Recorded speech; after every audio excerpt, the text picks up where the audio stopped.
Bonsoir à tous et à toutes, vous êtes au rendez-vous du Flash Info avec Kingo TV, merci de nous suivre. Le porte-parole du gouvernement béninois s'est exprimé dimanche 3 décembre 2023 sur la nomination prochaine du président Boni Yaye comme chef de file d'opposition. Wilfried Léandre Ngweji a indiqué que Eric Rondeté avait été nommé par décret et que si un changement devrait intervenir, le premier acte à poser n'incombe pas à l'exécutif. Après la déclaration de Patrice Talon sur le cas de Rekia Madougou, en prison depuis plus de 1000 jours, l'avocat de l'opposant a réagi. Il trouve grave les propos du chef de l'État et l'incite à transcender ses rancœurs. Au Bénin, le président de la République rejette catégoriquement l'idée de gracier ou de soutenir une loi d'amnistie en faveur de Rekia Madougou. Patrice Talon l'a réaffirmé le lundi 27 novembre 2023 devant une délégation du Parti Les Démocrates conduite par l'ancien chef d'État Boni Yaye. Les propos du président de la République ont alors fait réagir ce vendredi 1er décembre 2023 l'avocat béninois de l'opposante en détention depuis plus de 1000 jours. Désormais, il est interdit aux policiers de viser les ordres de mission non étatiques. Seuls des ordres de mission provenant des structures étatiques pourront être signés désormais dans les commissariats de police au Bénin. Le directeur général de la police républicaine Soumaïla Yaya a ordonné aux fonctionnaires de police de ne plus viser les ordres de mission provenant des structures non étatiques, ONG ou structures privées non étatiques.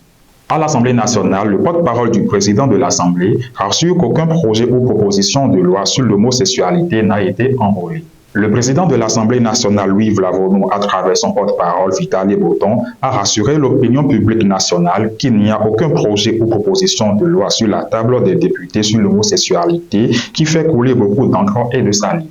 C'est à la faveur d'un point de presse qu'il a animé le 1er décembre 2023 au Palais des gouverneurs à Porto Novo. En ce qui concerne l'essence de contrebande, une réorganisation s'observe dans le secteur avec un déploiement de mini-stations à Cotonou. Ainsi, les premières mini-stations acquises par le gouvernement béninois sont désormais opérationnelles dans plusieurs quartiers de Cotonou. À l'issue de l'installation, elles sont mises à la disposition des vendeurs des produits pétroliers de contrebande de Grand Nokoué, Cotonou, Porto Novo, Abomey Calavi, Ouidah et Sénékoudi qui en font la demande. Les vendeurs d'essence de contrebande seront donc reconvertis dans le secteur formel. Pour les services bancaires au Bénin, il est désormais possible de faire des réclamations après un service non satisfait dans une banque ou un établissement financier. Le directeur général du Trésor et de la comptabilité publique Oumara Kabrimou l'a fait savoir à travers un communiqué. Hors des frontières au Togo, la libération des journalistes Loïc Lawson et Anna Missoussou fait réagir le patronat.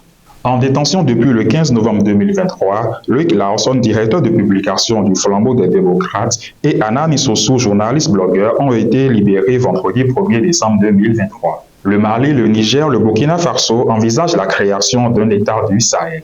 Les pays de l'Alliance des États du Sahel projettent de créer une fédération des États du Sahel dans une dynamique d'intégration économique et monétaire. Et pour finir, face à l'isolement social chez les jeunes, l'OMS crée une nouvelle commission sur le lien social.